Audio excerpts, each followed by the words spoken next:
मित्रांनो, भारतामध्ये दोन गोष्टी खूप दुर्मिळ आहेत. तुम्हाला माहिती आहे का? एक म्हणजे पेट्रोल स्वस्त होणं आणि दुसरं म्हणजे पंतप्रधानांची पत्रकार परिषद. 2014 पासून जनता वाट बघतीये, कॅमेरे वाट बघतायत, पत्रकार वाट बघतायत, इव्हन मित्रांनो माईकवरची धूळ सुद्धा वाट बघतीये. भाऊ, आज तरी प्रेस कॉन्फरन्स आहे का? पण नाही, प्रेस कॉन्फरन्सचा स्टेटस अजूनही कमिंग सून. इंडिया टुडेने आरटीआय टाकलं. मोदीजींनी किती पत्रकार परिषदा घेतल्या? पीएमओ ऑफिस मधून उत्तर आलं.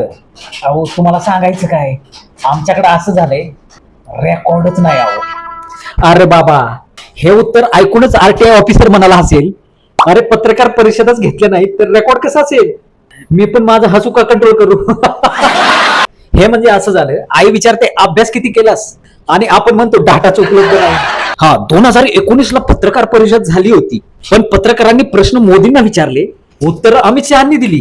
तेव्हा मोदीजी बाजूला बसून फुल वाइब्स मध्ये, वाह अमित भाई वाह, क्या आन्सर दिया आपने. Next question please. पत्रकार परिषदेमध्ये पत्रकार काय विचारतील? महागाई, बेरोजगारी, प्रेस फ्रीडम. आणि मोदीजींच्या डोक्यात इतके प्रश्न तर चहा विकताना पण आले नव्हते. हो ना मोदीजी? मजा नहीं आ रहा है. आता देशात मुलाखती कशा होतात माहितीये का?